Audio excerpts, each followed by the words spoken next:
dynamics and control.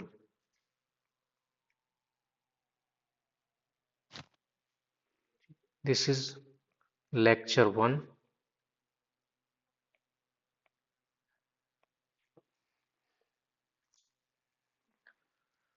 So first we discuss about process dynamics and control का meaning क्या है। फिर उसके बाद हम स्टेप बाय स्टेप हम सब्जेक्ट की तरफ अपना स्टडी की तरफ बढ़ेंगे जो आपके सिलेबस में है। तो ये लेक्चर हम डिप्लोमा कोर्सेज के पर्पज से हम पढ़ा रहे हैं। ठीक है। So process dynamics and control, first हम समझेंगे कि प्रोसेस डायनामिक्स क्या होता है। सबसे पहले हम पढ़ेंगे प्रोसेस डायनामिक्स क्या होता है। प्रोसेस क्या होता है? प्रोसेस का मतलब ये है कि जैसे हमारे पास कोई प्रोसेस है, ठीक, उसमें हम एक इनपुट दे रहे हैं, उसमें कोई एक इनपुट होगा और हमारा कुछ प्रोसेस होने के बाद यानी कि there will be some changes in the process, एक आउटपुट जनरेट होगा जो कि हमारे लिए यूजफुल होगा। ठीक है। तो प्रोसेस डायनेमिक्स क्या है? प्रोसेस डायनेमिक्स होता है हमारा, अगर हम किसी इनपुट में अगर कोई चेंज करते हैं, लाइक इफ लिख if be change some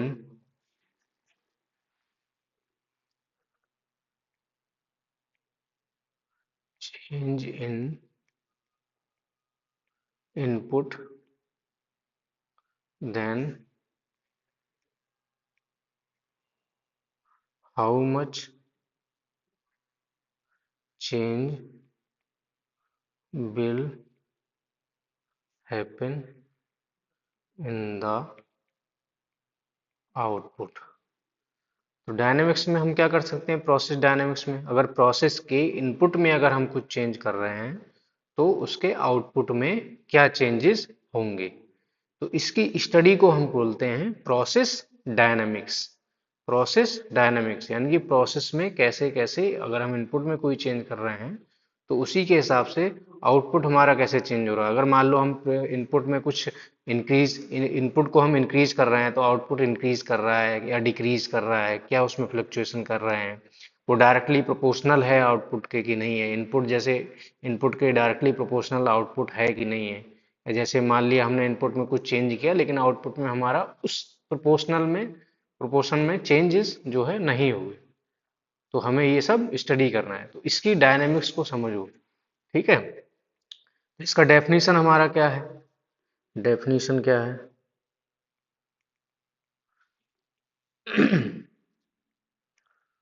to study of the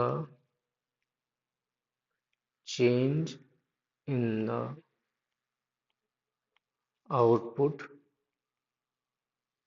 with respect change in input, that study is called process dynamics। ठीक है। प्रोसेस डायनेमिक्स समझ में आया। अब इसके बाद में हम क्या पढ़ते हैं? Process modelling.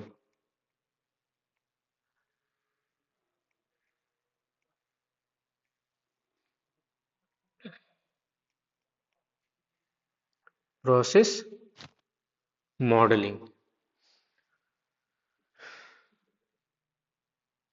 तो प्रोसेस मॉडलिंग क्या होता है हमारा?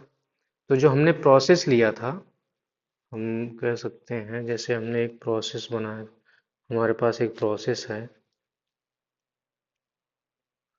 एक, ठीक है, उसमें सम इनपुट है, इनपुट जैसे मान लिया हमारा एक्स टी है,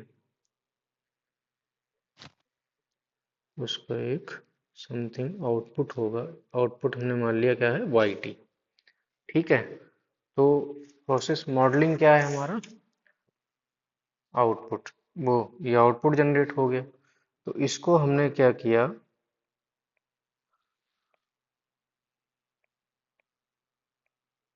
representation with the help of mathematical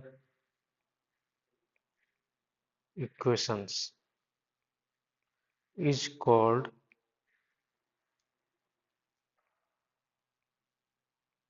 process modelling, is called process modelling. तो हमने क्या किया कि हमारे पास जो प्रोसेस था, उस प्रोसेस को रिप्रेजेंट किससे किया, उस प्रोसेस को हमने रिप्रेजेंट किया बाय मैथमेटिकल इक्वेशंस से। ठीक है, इनपुट हमने सेम, जो इनपुट हमारा जा रहा था वो हमने दिया, और आउटपुट हमारा क्या होगा, हमारा मान लिया हमने y डैश टी होगा। ठीक है, तो हमारा जो बाई, यानी कि जो बाई टी था, जो हमारा एक्सपेरिमेंटल प्रोसेस था, वो नियरली इक्विवेलेंट हमारा, हम इस तरह से डिजाइन करेंगे कि अगर बिल्कुल इक्विवेलेंट अगर ना हो, तो हमारा नियरली इक्विवेलेंट हो किसके, जो हमारा मॉडलिंग वाला प्रोसेस जो है, यानी कि मैथमेटिकल रिप्रेजेंटेशन हमारा है प्रोसेस का, वो हमारा उसका जो आउटपुट है वो नियरली इक्वल हो। ठीक है, तो इसको हम क्या बोलते हैं, प्रोसेस मॉडलिंग, यानी कि प्रोसेस को हम रिप्रेजेंट कर रहे हैं with the help of mathematical equations, तो उसे हम क्या बोलेंगे, प्रोसेस मॉडलिंग, यानी कि उसका मॉडल बना रहे हैं हम। उसके लिए हमें किसी फिजिकल थिंग्स की रिक्वायरमेंट नहीं है, प्रोसेस को केवल रिप्रेजेंट हम किसके थ्रू कर रहे हैं, मैथमेटिकल इक्वेशंस के जरिए। और जो मॉडल होगा हमारा, यानी कि ये हमारा क्या होगा, ये हमारा होगा मॉडल। ठीक है, और मॉडल हमारा क्या होगा, अब ये मैथमेटिकल इक्वेशंस हमारी क्या होंगी, जो मैथमेटिकल इक्वेशंस की हम जो बात कर रहे हैं, मैथमेटिकल इक्वेशंस जो होंगी वो क्या होगा, ये हमारी मतलब कॉम्बिनेशंस, कुछ डिफरेंशियल इक्वेशंस होंगी, डिफरेंशियल। अब ये डिफरेंशियल इक्वेशंस क्यों होंगी, ये डिफरेंशियल इक्वेशंस इसलिए होंगी, जैसा कि हम केमिकल इंजीनियरिंग में जानते हैं, कोई प्रोसेस की अगर हम मॉडलिंग करते हैं तो हम उसमें क्या करते हैं, मटेरियल बैलेंस करते हैं, एनर्जी बैलेंस करते हैं। ठीक है, वो मोमेंटम बैलेंस करते हैं, मास बैलेंस। ठीक है, तो ये सब कंपोनेंट बैलेंस, वो सब मास बैलेंस में आ जाता है। तो ये जब बैलेंस करते हैं तो हम क्या करते हैं, अनस्टेडी स्टेट बैलेंस करते हैं, अनस्टेडी स्टेट बैलेंस। और जब हम अनस्टेडी स्टेट बैलेंस करते हैं तो ये हमारा जनरेट करता है एक्यूमुलेशन टर्म्स को। और because of these accumulation terms हमारी जनरेट होती हैं डिफरेंशियल इक्वेशंस। ठीक है, तो डिफरेंशियल इक्वेशंस। ठीक, अब हम प्रोसेस, हमने देखा कि हमने प्रोसेस डायनेमिक्स समझा। प्रोसेस डायनेमिक्स क्या है, अगर हम इनपुट में कोई चेंज करते हैं तो आउटपुट में क्या चेंज होगा। प्रोसेस मॉडलिंग समझा, प्रोसेस मॉडलिंग क्या है, हमारा मैथमेटिकल रिप्रेजेंटेशन है हमारा उसी प्रोसेस का। ठीक है, जो प्रोसेस हम एक्सपेरिमेंटली हम परफॉर्म कर रहे थे उसका मैथमेटिकल रिप्रेजेंटेशन है। ठीक, तो हमने प्रोसेस डायनेमिक्स हमने पढ़ लिया। अब हमें क्या करना है, प्रोसेस डायनेमिक्स, और process dynamics with the help of process modelling. ठीक है, मॉडलिंग में भी हमारा क्या है, एक इनपुट है एक आउटपुट है, तो जो आउटपुट होगा वो हमारे एक्चुअल प्रोसेस के नियरली इक्विवेलेंट होना चाहिए, अदरवाइज वो जो मॉडलिंग है हमारी वो हम फीजिबल नहीं मान सकते। ठीक है, अब हम क्या समझते हैं, अब हम समझते हैं इसमें कंट्रोल क्या है। हमने पढ़ लिया क्या, process dynamics and process modelling. तो हम जो भी स्टडी इसमें करेंगे वो किसके बेसिस पे करेंगे? प्रोसेस मॉडलिंग के बेसिस पे। इसीलिए हमें प्रोसेस की मॉडलिंग पढ़ना पहले ज़्यादा जरूरी है।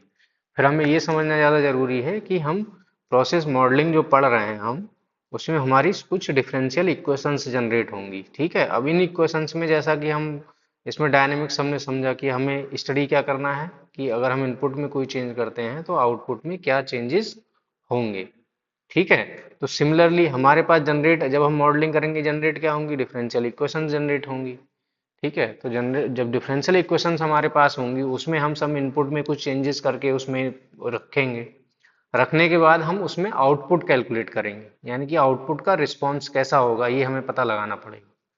ठीक है, तो इसके पढ़ने से पहले हम पढ़ते हैं कि जैसे इस सब्जेक्ट में आपको पता है कि लाप्लास ट्रांसफॉर्म पढ़ते हैं, तो लाप्लास ट्रांसफॉर्म हम पढ़ते क्या हो। ठीक है, अब इसमें उससे पढ़ने से पहले हम ये पढ़ लेते हैं कि प्रोसेस की कंट्रोलिंग हमें क्यों करनी है। ठीक है, तो इसमें लिख लेते हैं हम वाई कंट्रोलिंग द प्रोसेस। तो प्रोसेस कंट्रोल हम कर ही क्यों रहे हैं?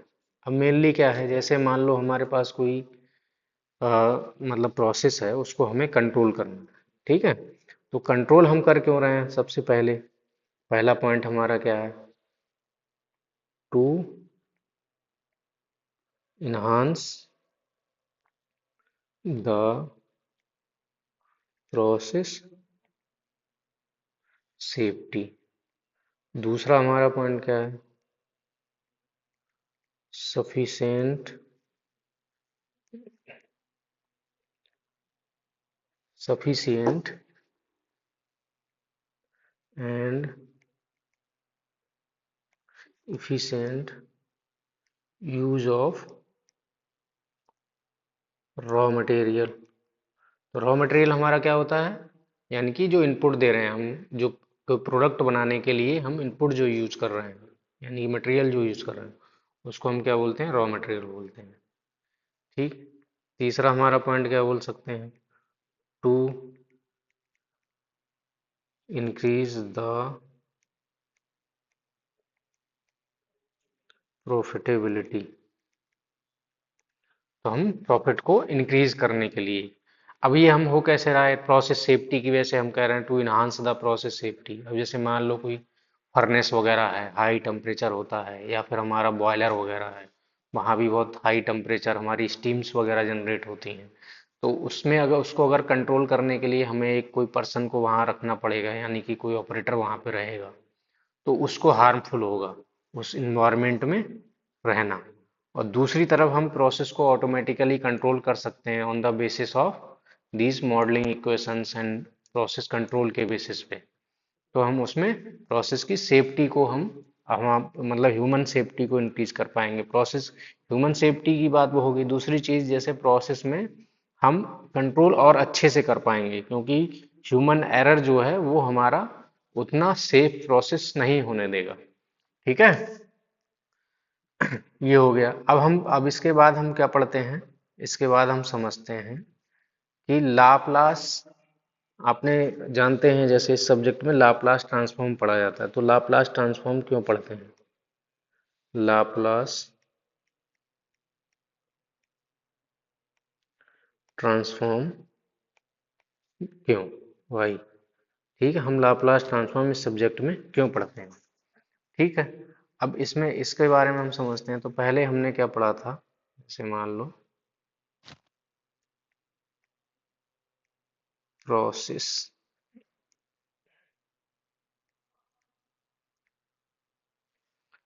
इसका सम हमारे पास आउटपुट, जैसे हमने मान लिया बाई टी, इनपुट हमारा हो गया एक्स टी। इसका हमने क्या किया?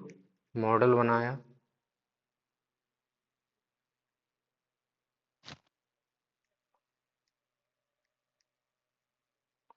मॉडल का आउटपुट हमारा जो है वो हमारा बाई डैश टी मान लिया। इसका इनपुट हमारा हो गया, सेम इनपुट हमने रखा है एक्स टी। तो मॉडल हमारा क्या होगा? मॉडल होगा कॉम्बिनेशंस ऑफ डिफरेंशियल इक्वेशंस। ठीक है, और ये हमारा फंक्शन ऑफ टाइम, यानी टाइम का फंक्शन होगा हमारा। तो प्रोसेस डायनेमिक्स स्टडी करने के लिए हमें इनपुट में कोई चेंज करना है और आउटपुट हमें निकालना है कि आउटपुट में क्या चेंजेस हुए। ठीक है। अब लाप्लास क्या करता है? लाप्लास हमारा क्या करता है? लाप्लास जो है वो हमारा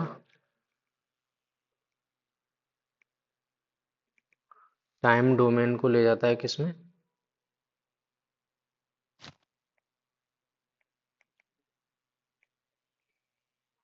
फ्रीक्वेंसी डोमेन, यूजिंग क्या? Laplace transform.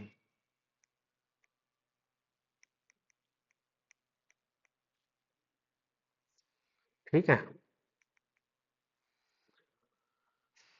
और फिर अगेन हम क्या कर सकते हैं, जा सकते हैं किसमें? टाइम डोमेन में,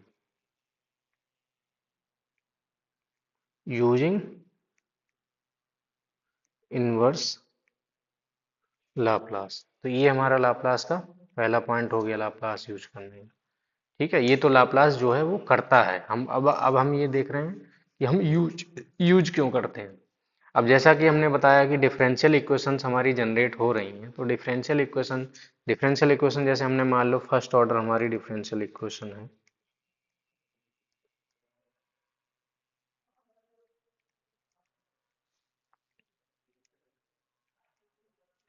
जनरल, वो हमारी क्या है? Tau d y t over d t plus का y t equal to k p x t, ये है हमारी।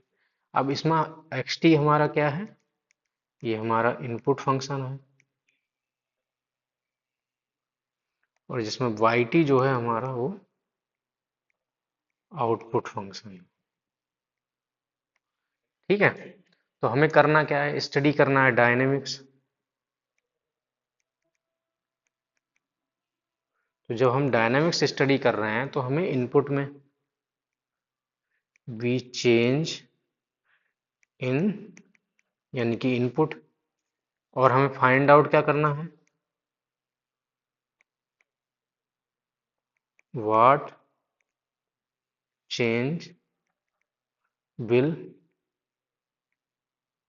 जनरेट इन आउटपुट, यानी कि बाई टी में। ठीक है।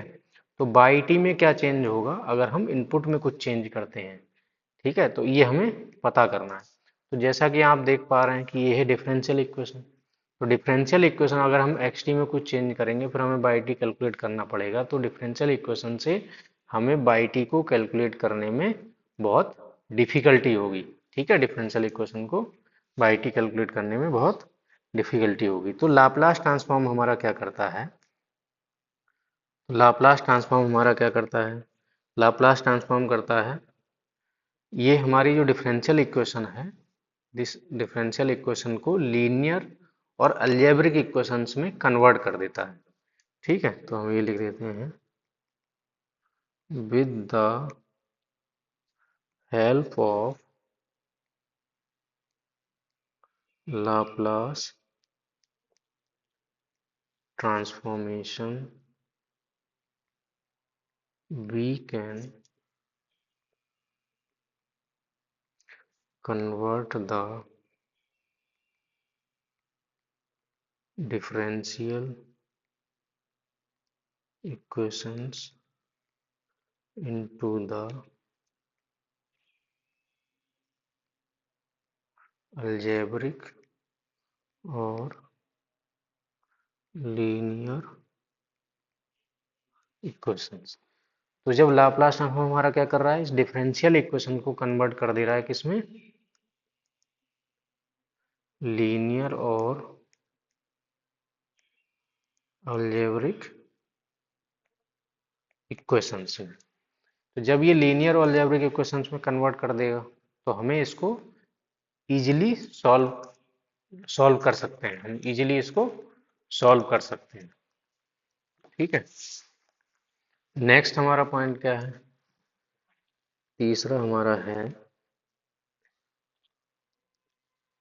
With the help of Laplace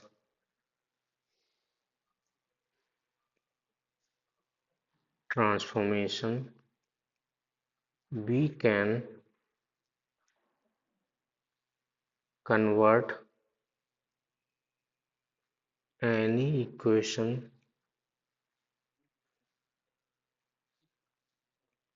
in the form of output and input ratio. तो ये क्या करता है हमारा, यानी कि आउटपुट इनपुट के रेशियो में जनरेट कर देता है। किसको? इक्वेशन को।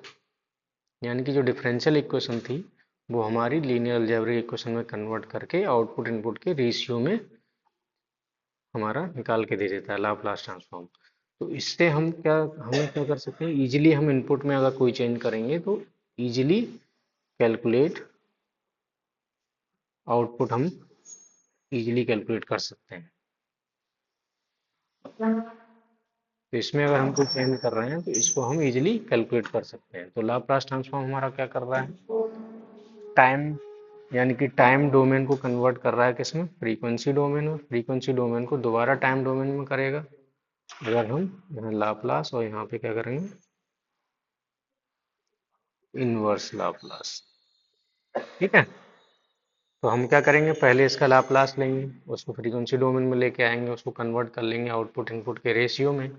फिर हम उससे इजीली इनपुट में जो चेंजेस कर रहे हैं वो हम उसमें रख देंगे in the form of frequency, और फिर उसका दोबारा हम इनवर्स लाप्लास ले लेंगे, फिर दोबारा हमारा किस में आ जाएगा, टाइम डोमेन में निकल के आ जाएगा। तो जिससे हम इजीली इसकी डायनेमिक्स स्टडी कर पाएंगे with the help of Laplace transformation.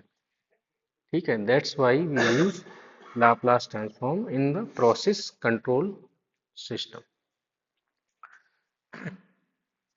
Process control and dynamics subject. ठीक है, अब हम पढ़ते हैं जैसे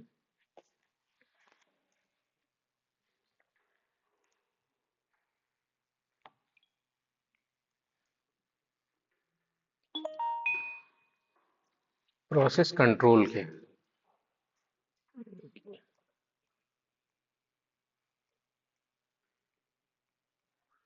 प्रोसेस कंट्रोल का क्या मतलब है, जैसे ही हमने अभी पढ़ा प्रोसेस डायनेमिक्स, प्रोसेस मॉडलिंग के बारे में। तो प्रोसेस कंट्रोल तो हम तभी करेंगे जब हमें पता होगा अगर हम कोई इनपुट में चेंजेस कर रहे हैं तो उसके बाद हमारे आउटपुट में क्या चेंजेस होंगे, यानी कि उसको एनालाइज कर पाएंगे, तभी हम उस प्रोसेस को कंट्रोल कर पाएंगे। ठीक है, तो process control system is the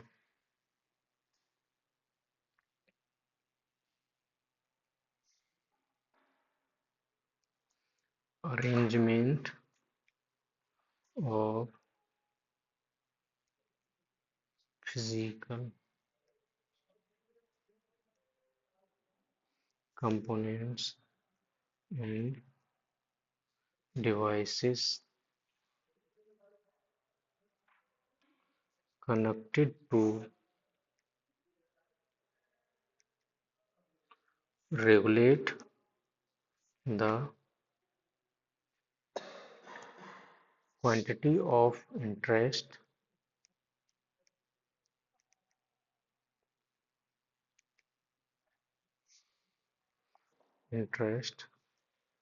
and some desired value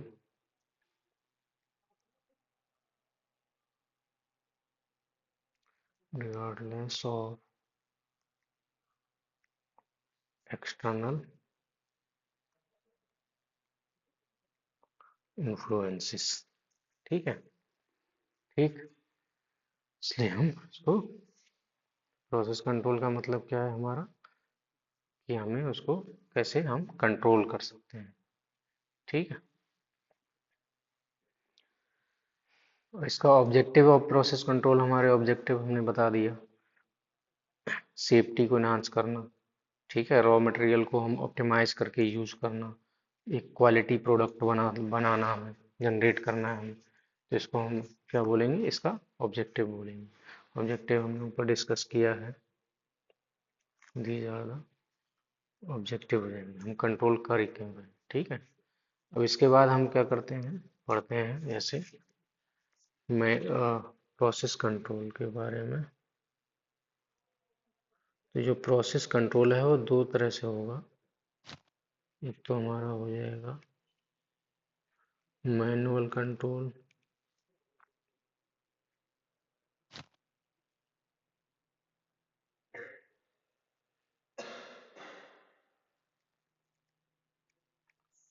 और ऑटोमेटिक कंट्रोल। ठीक है। तो हम इसमें सबसे पहले हम बात करेंगे किसकी, मैनुअल कंट्रोल की।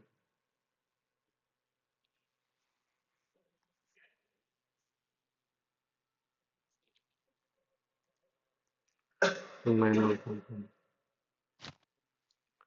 मैनुअल कंट्रोल में जैसे मान लीजिए हमारे पास क्या है, एक हमारा टैंक।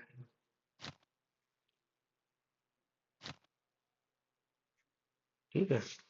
टैंक में हमारे पास कोई हमारा सॉल्वेंट है, या हमारे मान लीजिए हमें वाटर है,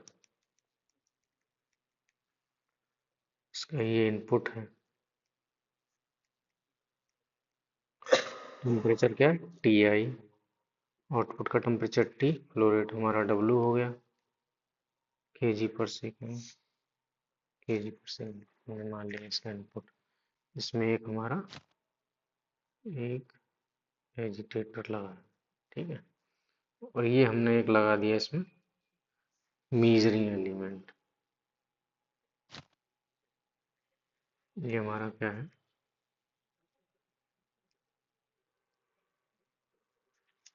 मेजर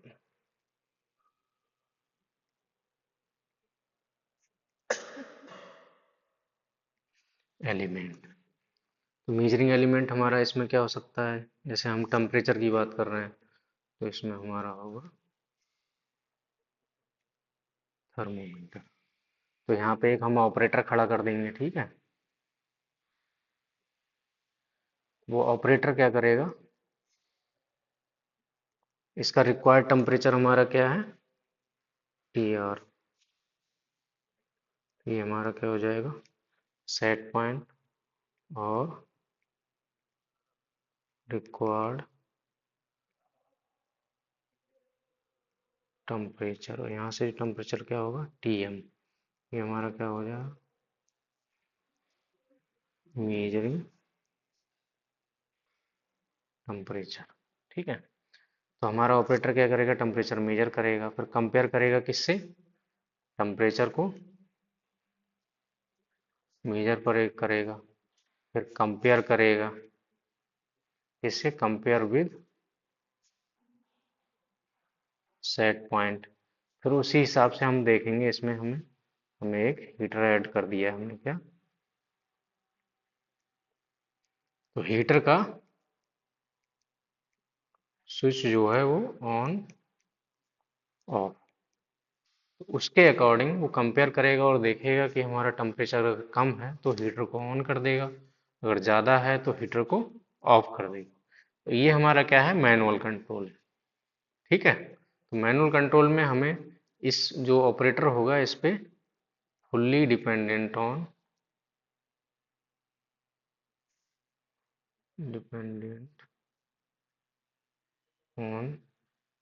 दिस ऑपरेटर, पूरे ऑपरेटर पे हमें इस पे फुल्ली डिपेंडेंट रहना पड़ेगा।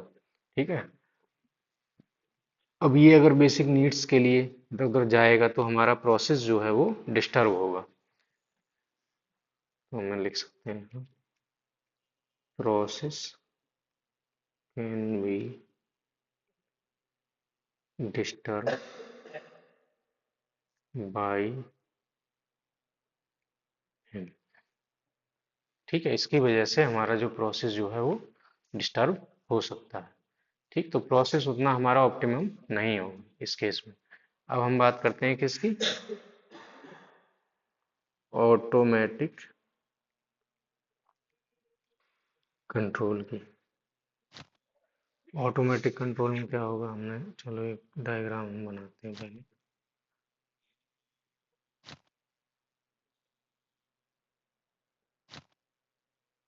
ठीक है, सिमिलरली इसका भी एक इनपुट होगा।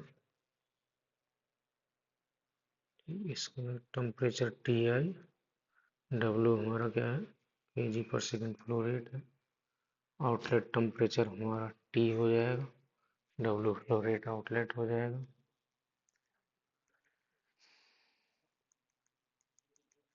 ठीक, इसमें क्या है, हमने एक जैसे मान लिया हमने बोला हीटर, ठीक है हमारा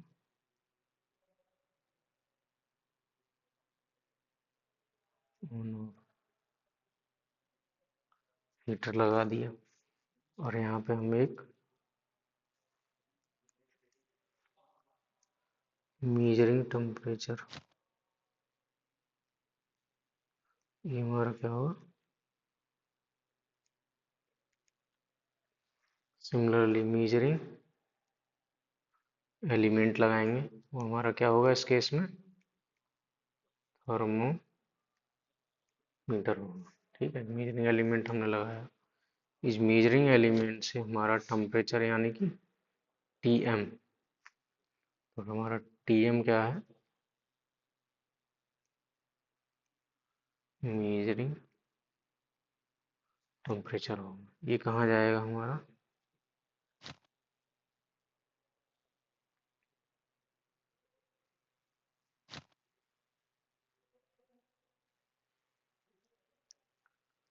टी आर टी एम, और टी आर हमारा क्या होगा, सेट पॉइंट, और हमारा रिक्वायर्ड टेम्परेचर हम बोलते हैं, तो इसको हम क्या बोलेंगे, कंपरेटर। कंपरेटर से हमारा कहाँ पे जाएगा, जो वैल्यू कैलकुलेट होगी वो हमारी जाएगी किसमें,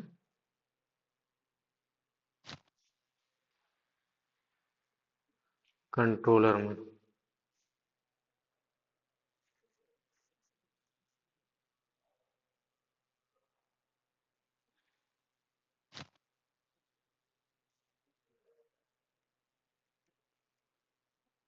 कंट्रोलर में, कंट्रोलर से हमारा सिग्नल किस में जाएगा, हीटर, यानी इसको क्या बोलेंगे हम, फाइनल कंट्रोल एलिमेंट। कंट्रोलर हो गया कंपरेटर, कंपरेटर हमारा क्या करेगा, एरर कैलकुलेट करेगा, एरर हमारा क्या होगा, टी आर माइनस का टी एम। ठीक, और इसमें टेम्परेचर हमारा क्या है, डेविएशन वेरिएबल। ठीक,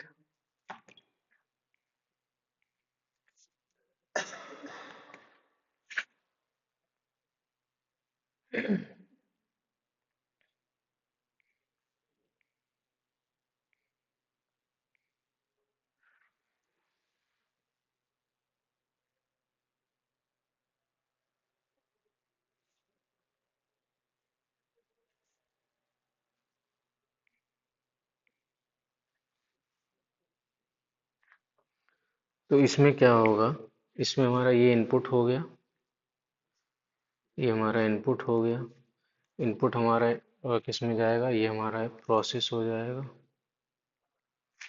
ठीक है, प्रोसेस में इनपुट हुआ, हमें टेम्परेचर हमें सेट करना है कितना, यानी कि रिक्वायर्ड टेम्परेचर हमारा टी आर है, टी एम हमने मेजरिंग टेम्परेचर मेजर किया, किसके जरिए, थर्मोमीटर के जरिए, वो हमने सेंड किया कंपरेटर में, कंपरेटर एरर कैलकुलेट करेगा, T R minus T M, ये एरर हमारा जाएगा किसमें, कंट्रोलर में।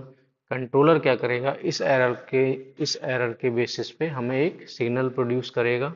वो सिग्नल जाएगा हमारा फाइनल कंट्रोल एलिमेंट में। और फाइनल कंट्रोल एलिमेंट हमारा क्या करेगा, एक्शन लेगा इन द प्रोसेस में, कि उसे हीट को जो है वो इनपुट करना है, किसमें, प्रोसेस में इनपुट करना है या ऑफ करना है।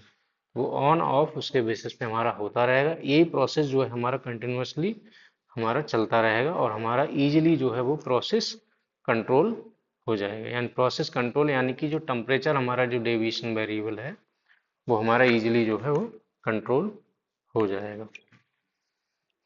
तो हम इसे क्या बोलेंगे, प्रोसेस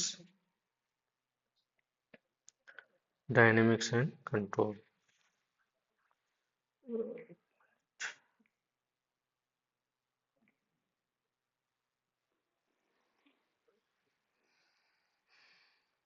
अब इसका हम क्या हुआ है, इसका पढ़ेंगे हम, ये हमारा क्या हो गया, प्रोसेस डायग्राम कंट्रोल सिस्टम का। अब हम पढ़ेंगे ब्लॉक डायग्राम।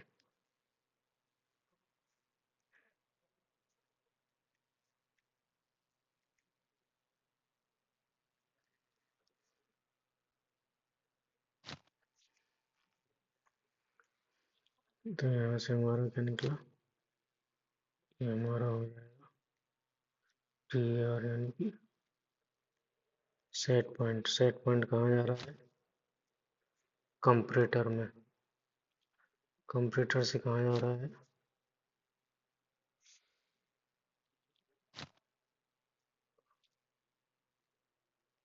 कंट्रोलर में। कंट्रोलर से कहाँ जा रहा है हमारा,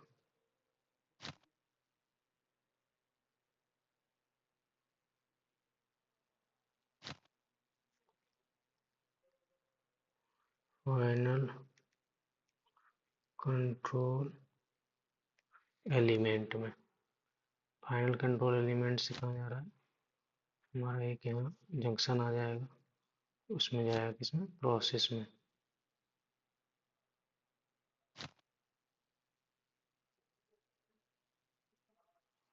प्रोसेस से हमारा ये आउटपुट हो गया टी, ठीक। यहाँ पे हमारा एक इनपुट हो गया, ठीक है। तो हमारा एक इनपुट इधर से जा रहा है, एक इनपुट इधर से, जो हमारा इनपुट के साथ में, इसको क्या बोलते हैं, लोड भी बोलते हैं। और यहाँ से जो टेम्परेचर हमारा मेजर होगा, फीडबैक किया जाएगा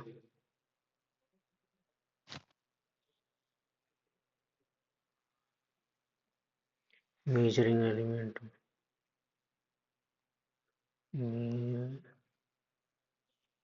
एलिमेंट,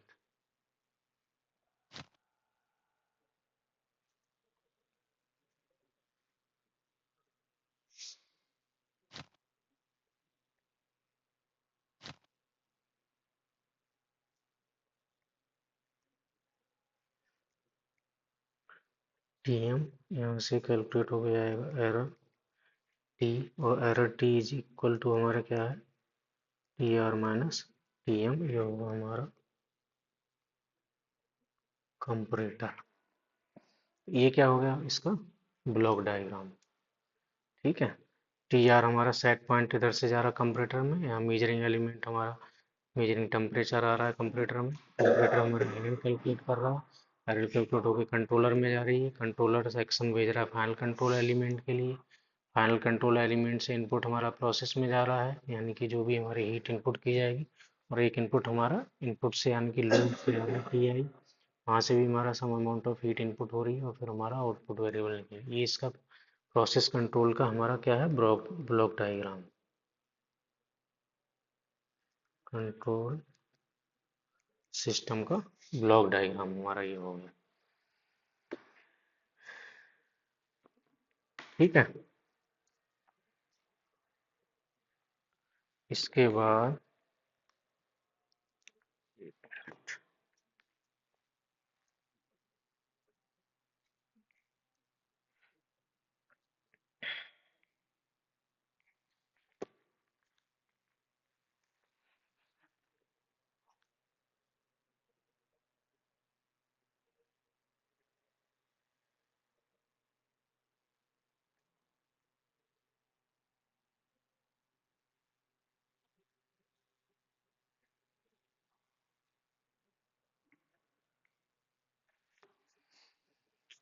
ठीक।